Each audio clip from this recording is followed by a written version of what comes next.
जय श्रीमन नारायण, जय मिथिला धाम। मैं बचपन से ही एक चीज की सोच में लगा हुआ था। जब हम लोगों के गुरुदेव पढ़ाते थे, ढाई आखर प्रेम का पढ़े सो पंडित होए, तो हमारे व्याकरण के साहित्य के शिक्षक ये पढ़ाते थे और व्याकरण के शिक्षक पढ़ाते थे कि 5 अक्षर हो जाते हैं, प हलंत, र हलंत, ए, म हलंत और अ। तो ये 5 अक्षर हो जाते हैं, क्योंकि अक्षर की जहाँ तक बात है, जैसे बहुत सारे लोगों ने इस पर कमेंट्स किया, बहुत सारे लोगों ने इसका जो है विरोधाभास किया कि आप जो है सो क और प और र को ए को अलग अलग कर दिया। तो मैं पूछता हूँ, अगर साथ होगा अगर, तो वह स्वर संधि हो जाएगी, व्यंजन संधि नहीं होगी। व्यंजन संधि का मतलब ही होता है जिसमें हलंत हो। तो संधि का मतलब होता है, जैसे कि देखिए, सत जोड़ चित सच्चित होता है, लेकिन कमल जोड़ आसन कमलासन हो जाता है। वह व्यंजन संधि के अंतर्गत नहीं है। कमल में ल तो व्यंजन है, लेकिन वह व्यंजन संधि के अंतर्गत नहीं है, वह स्वर संधि के अंतर्गत है। और न क्षरति इति अक्षर, ये सिद्धांत भी है। और दूसरी बात, जब मैंने गोस्वामी जी के श्री रामचरितमानस का अध्ययन किया, तो उसमें उन्होंने बहुत अच्छी बात कही। इसका उत्तर मुझे मिल गया भी था कि एक घड़ी आधो घड़ी आधो में पुनियात, तुलसी संगति साधु के हरे कोटि अपराध। यानी शायद इसी मतलब से कबीर जैसे और भी कई साधु संतों ने ढाई आखर प्रेम का कहा होगा कि 5 अक्षर वाले प्रेम का अगर आधा भी तुम सीख जाओगे भैया, तो आपका कल्याण हो जाएगा। और इसी सोच को लेकर मैंने 5 अक्षर प्रेम का बनाया कि प का मतलब पवित्रता है।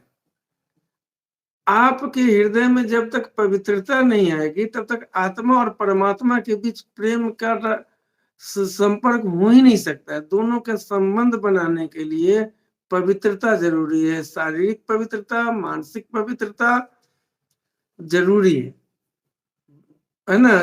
बाह्यांतर भया सोचे, है ना। बाहर से भी और अंदर से भी हम लोगों को पवित्र होने की जरूरत है। इसलिए प का मतलब मैंने निकाला कि पवित्रता। र का मतलब होता है रमणीयता। ज क्षणे क्षणे नवताम उपैति सह रमणीयता, जो हर क्षण हर पल नवीनता की ओर हमें ले जाए, वही रमणीय है। लेकिन दुनिया की जितने भी ग्रंथ हैं, उन ग्रंथों में आपने देखा होगा कि कोई भी पुस्तक जब मैं पढ़ता हूँ, कोई भी चीज का आनंद लेता हूँ, मिठाई खाता हूँ, तो जब तक मिठास है तभी तक आनंद है, मिठास नहीं है तो आनंद खत्म। इसीलिए जो है सो रमणीयता केवल ईश्वरीय भक्ति में ही। तो प्रेम का दूसरा स्वरूप रमणीयता है।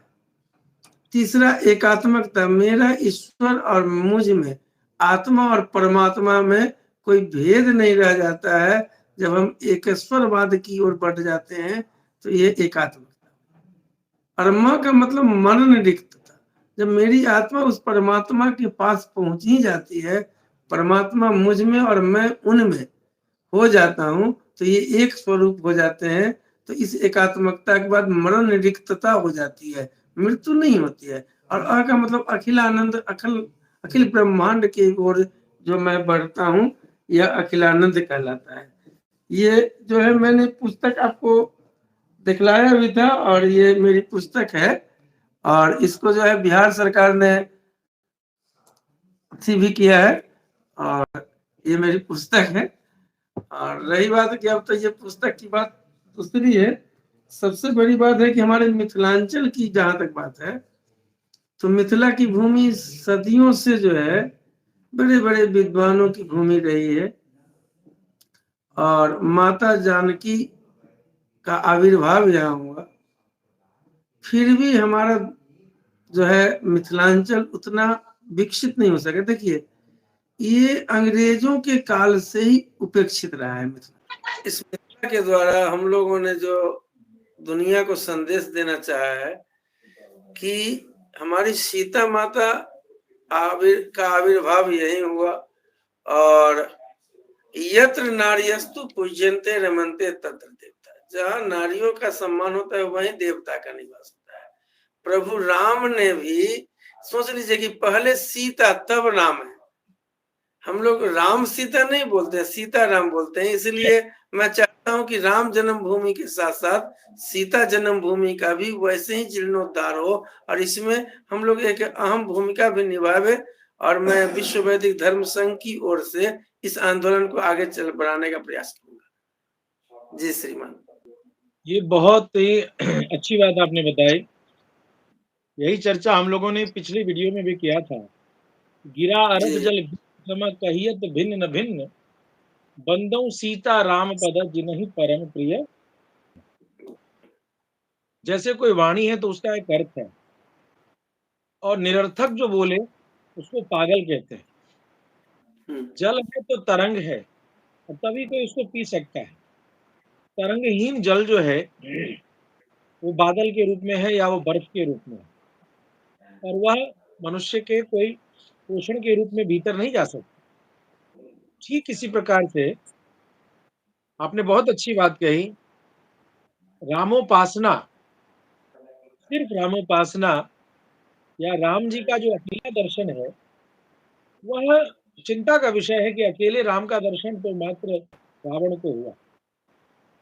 वो राम रावण संग्राम में ही अकेले राम का दर्शन हो रहा है। राम का अकेला दर्शन राम को भी प्रिय नहीं। धोबी की लीला में अकेले राम जी रह गए तो राम जी पुनः राजसुख में भी वो तपस्वी के रूप में रहे। तो बहुत अच्छा विषय आपने कहा कि राम की प्रसन्नता भी सीता राम की केवल उपासना नहीं है। एक विषय आपने कहा कि अंग्रेजों के काल से भी ऐसा देखने को मिला कि मिथिला उपेक्षा या कुछ ऐसी चीजें, या वर्तमान स्वतंत्रता के बाद भी ऐसी उपेक्षा रही।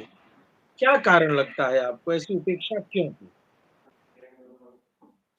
इस उपेक्षा का मूल कारण जो है, ये लोग, वास्तविकता ये है कि मुझे जैसा लगता है कि अभी की वर्तमान भी केंद्र सरकार से लेकर के राज्य सरकार तक जो है उसको उपेक्षित करने का मूल कारण है कि आप बिहार में अगर आइएगा तो देखिएगा कि उत्तर बिहार में ही ऐसे लोग हैं, उत्तर बिहार में ज्यादातर ऐसे लोग हैं जो केवल जाति और धर्म के नाम पर ही चुनाव में अपना मताधिकार का प्रयोग करते हैं। वो जाहिल गंवार क्यों नहीं हो, एक दूषित समाज का दूषित व्यक्ति क्यों नहीं हो, उन्हीं को वे लोग मतदान करते हैं।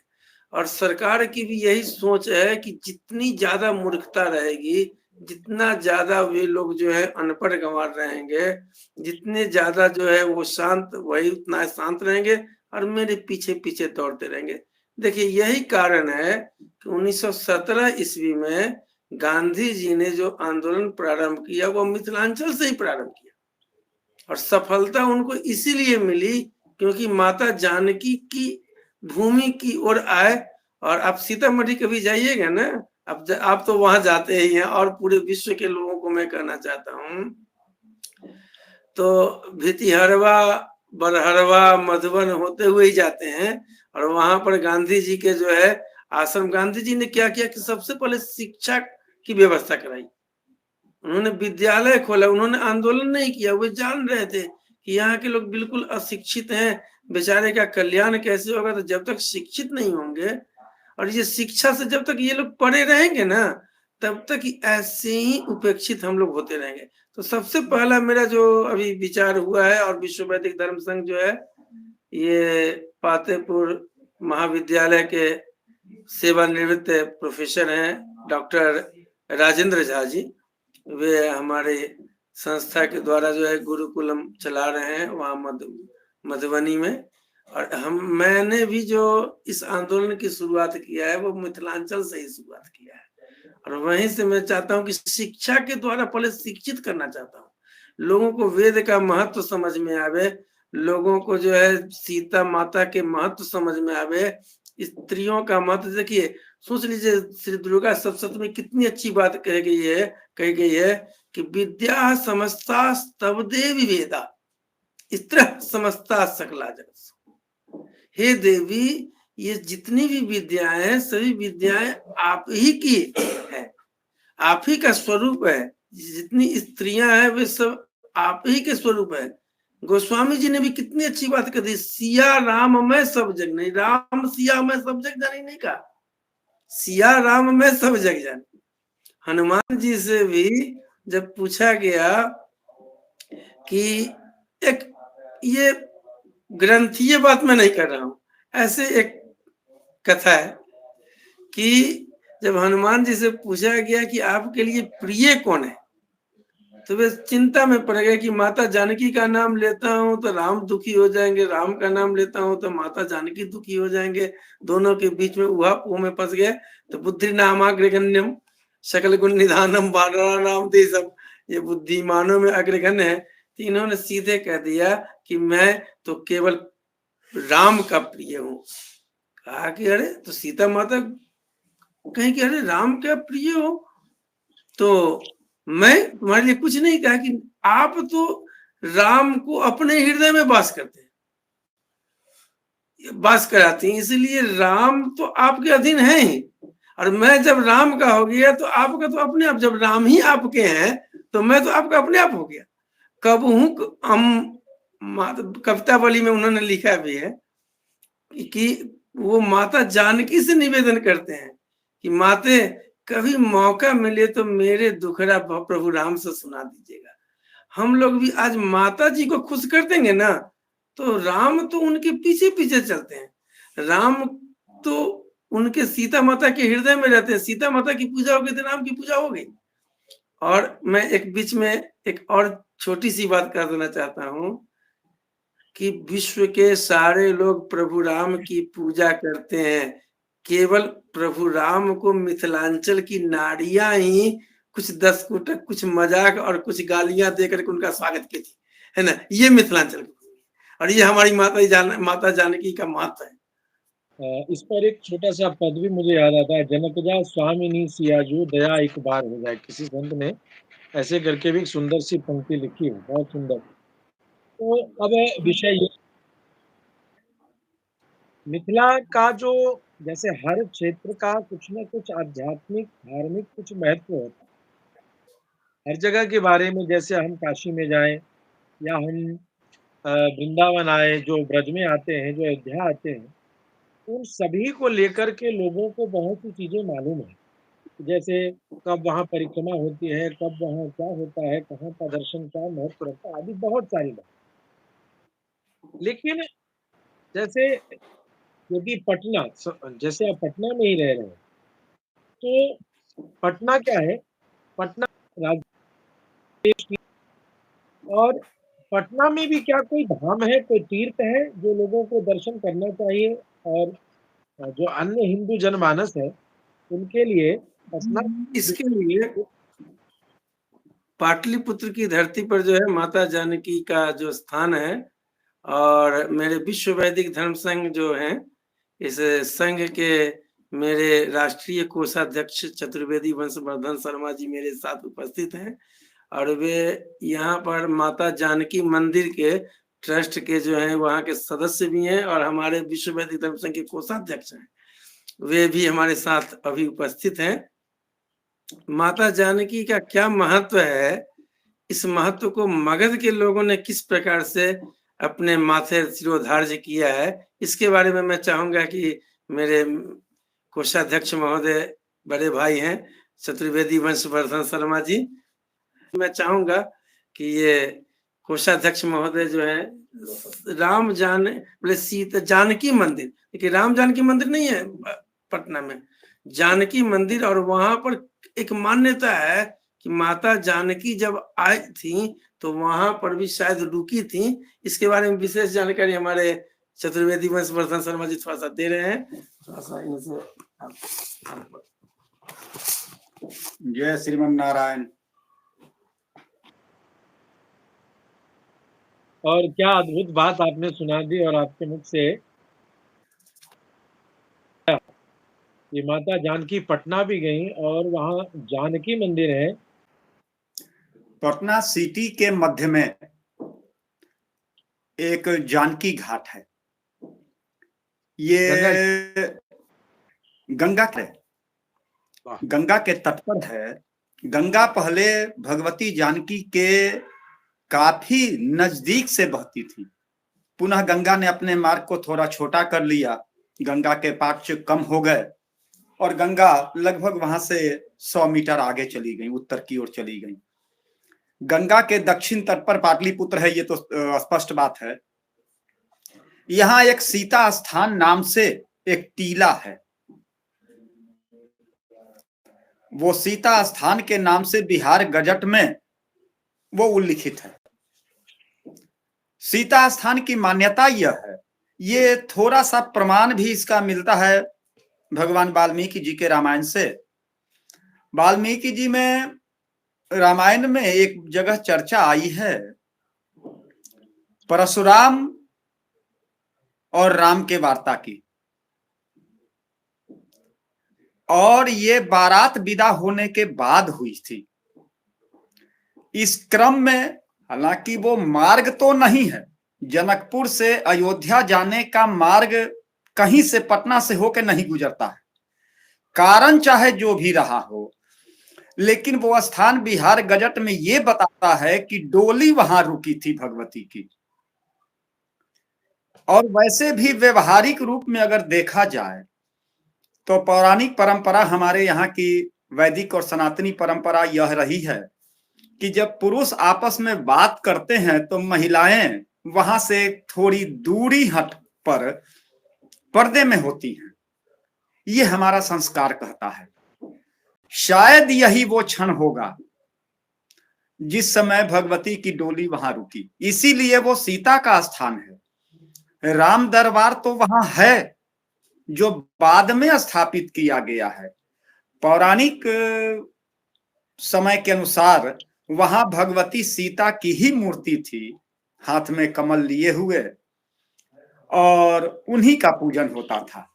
अभी नवनिर्मित मंदिर है, मंदिर का निर्माण हुआ है। आज से 46 वर्ष पहले से वहां सतचंडी यज्ञ होते आया है। जानकी नवमी के अवसर पर उसका समापन होता है। इस पहले 9 दिवसीय होता था, परंतु अब 5 दिवसीय होता है। चतुर्थी से नवमी तक वैशाख शुक्ल पक्ष में ये यज्ञ होता है। 46 वर्ष से लगातार यह सेवा होती आई है भगवती की। सतचंडी यज्ञ होता है और वाराणसी के नित्यानंद जी त्रिपाठी हैं, वे ही संपन्न कराते हैं।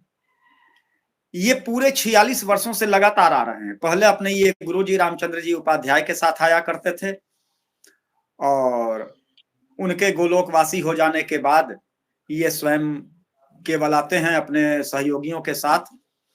ये गंगा तट पर स्थित है, और अब वो पहले बक्सी घाट के नाम से वो गंगा तट माना जाता था, लेकिन अब बिहार सरकार ने उसको जानकी घाट की मान्यता दे दी है। वो जानकी घाट है, ये जानकी का स्थान है, और भगवती की कृपा से हम लोगों ने विश्व वैदिक धर्म संघ के बैनर से 1 दिवसीय धर्म सभा भी अभी जुलाई माह में ही वहां संपन्न करा चुके हैं, जिसमें भी लगभग 100 विद्वान मंच पर आसीन हुए थे। इसके अलावे आपने प्रश्न थोड़ा विस्तृत किया था कि पाटलिपुत्र में पर्यटन की और क्या क्या धार्मिक व्यवस्था है, कौन कौन से स्थान है। पाटलिपुत्र में एक अगम कुआं नाम का जगह है,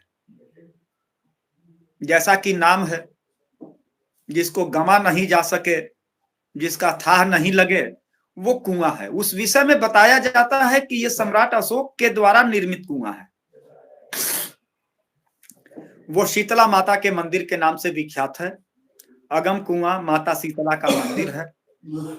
अगम कुआं के विषय में एक बात यह बताई जाती है, जिसका प्रमाण कलकत्ता म्यूजियम से मिलता है। कलकत्ता म्यूजियम में लॉर्ड वायसराय की छड़ी रखी हुई है, जो गंगा सागर में गिर गया था और उसे अगम कुआं से तैरते हुए बरामद किया गया था, वहां से प्राप्त हुआ था। इसलिए यह मान्यता है कि उस अगम कुआं का जल स्रोत गंगा सागर से संबद्ध है, क्योंकि छड़ी वहां गिरी और आंतरिक जल माध्यम से होते हुए वह छड़ी आकर के अगम कुआं से प्राप्त की गई। ये कलकत्ता म्यूजियम में आज भी सुरक्षित है। ये एक बहुत अच्छा स्थान है जो दर्शन के, उसके जल में इतनी विशेषता अभी भी है। उस जल को लोग निकालते हैं और चर्म रोग से पीड़ित व्यक्ति उस जल से स्नान करके चर्म रोग मुक्त हो जाते हैं। यह मान्यता आज भी है। इन दोनों के सीता स्थान से वहां तक की दूरी लगभग 1.5 किलोमीटर होगी। लोग पैदल आना जाना कर लेते हैं। ये पाटलिपुत्र की स्थिति है। आज भी इतनी बात तो सत्य है कि मिथिला में ज्ञानियों की संख्या कम नहीं है जी।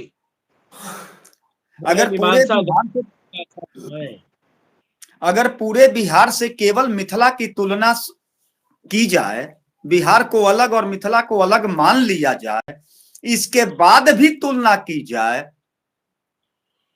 तो ये कहा जा सकता है कि पूरे बिहार में जो भी विद्वान उपलब्ध हैं, उनमें अकेले कम से कम 10% मिथिला का योगदान है। जी जी। ये जहां तक मेरी अपनी बुद्धि, विवेक और अपनी क्षमता के द्वारा आकलन किया हुआ है। अब इन सब के बाद भी आखिर मिथिला उपेक्षित क्यों है? तो केवल मिथिला को उपेक्षित नहीं कहें, थोड़ा सा मार्ग बदलते हुए ये देखते हैं कि बिहार पूरी तरह से राजनैतिक उपेक्षा का शिकार है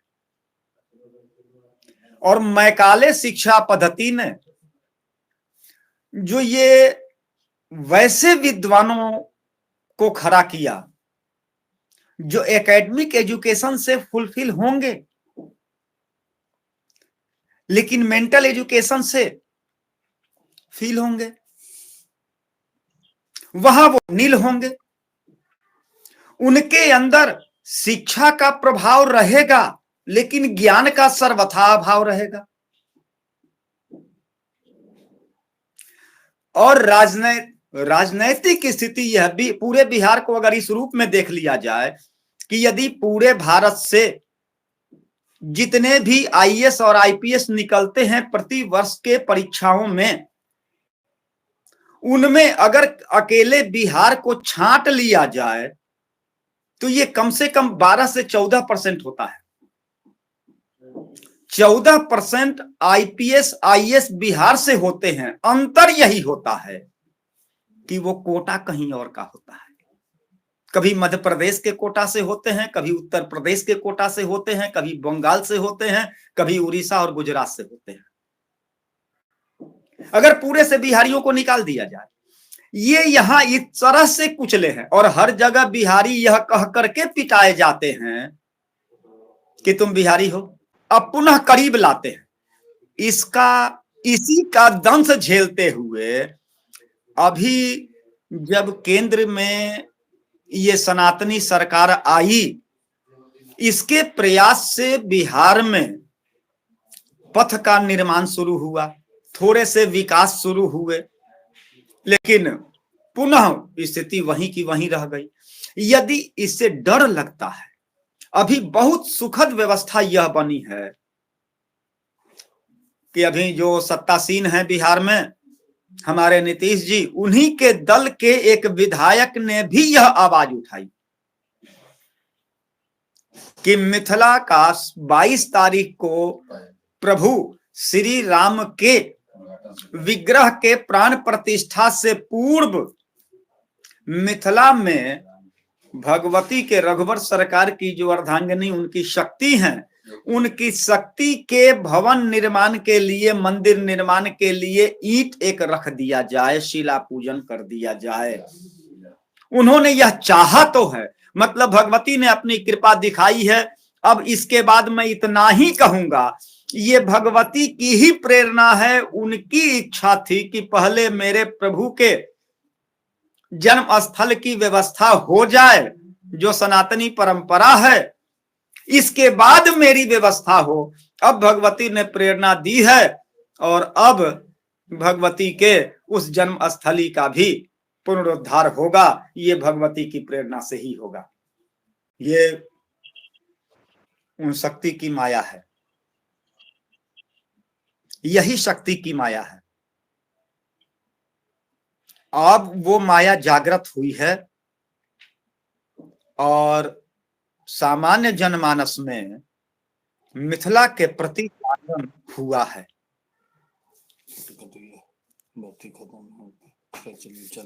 ये जनमानस में ये जागृत भावना हुई है और अब मिथिला का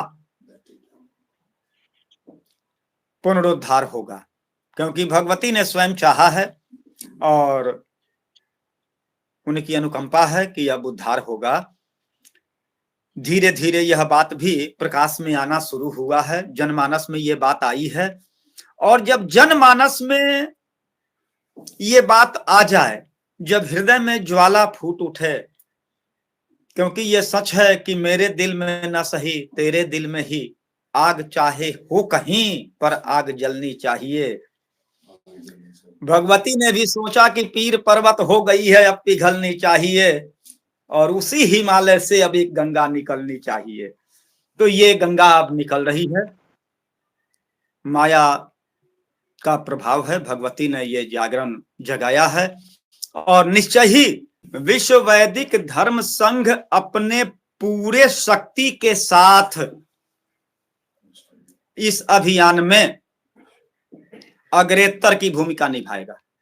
अभी तो जोड़ने के लिए माध्यम संघ ही है और व्याख्यान है। इसी परिप्रेक्ष्य में माघ में प्रयागराज जी में विश्व वैदिक धर्म संघ का भी शिविर होगा और उस शिविर के द्वारा कथा शंखनाद होगा, कथा वगैरह तो होंगे ही, वहीं से शंखनाद होगा और उस योजना का उसी दिन सामान्यतया कहा जाए कि लोकार्पण किया जाएगा कि हम लोगों की योजना किस तरह से है, हम लोग उस पर क्या करना चाहते हैं और सरकार से मेरी क्या मांग है और हमारे द्वारा क्या कार्य उसमें किए जाएंगे। ये पूरी भूमिका उस दिन बताई जाएगी, उस दिन ही उद्घोषित किया जाएगा। शंखनाद माघ में ही होगा।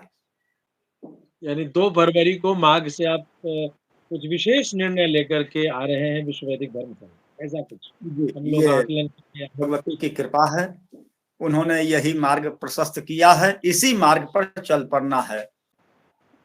भगवती की ही कृपा है, उन्हीं ने ये प्रेरणा दी है और वो अपने प्रेरणा जब दे चुकी हैं, अब हम लोगों का धर्म है कि हम लोग उस मार्ग पर अग्रसर हो जाएं और अब निश्चय ही मिथिला भूमि का उद्धार होगा, इसमें जरा भी संदेह नहीं है। इस बीच में मैं सभी श्रोताओं से कहना चाहूंगा, मैं लगभग कल से 10 बार बात किया तो कुछ ना कुछ आप लोग मीटिंग में और चर्चा में धर्म के प्रचार के लिए लगे रहते हैं। त्रिवेदी जी को सूचना मिली है कि 2 फरवरी 2024 माघ में विश्व वैदिक धर्म संघ के तत्वावधान में होने वाले उस महा संवाद स्थली पर जरूर पहुंचे। हमारे कोषाध्यक्ष महोदय से आपकी बात हुई और अच्छा लगा और आपको भी आनंद मिला होगा कि हमारे विद्वान हैं, हमारे ट्रस्ट में सारे लोग जो है ना सब बहुत अच्छे अच्छे जानकार हैं। अभियान हम लोग चला रहे हैं गुरुकुल आश्रम चलाने का और भी हमारे कुछ प्रोडक्ट निकल रहे हैं, है ना, उसके लिए भी मैंने सोच रखी है। अभी तत्काल एक चीज का उद्घाटन भी हो चुका है हमारा, है ना, जो कि घर घर तक पहुंचवाना भी है। ये सब योजनाएं लेकर के चल रहा हूँ और फिर विशेष हम लोग फिर चर्चा करते रहेंगे।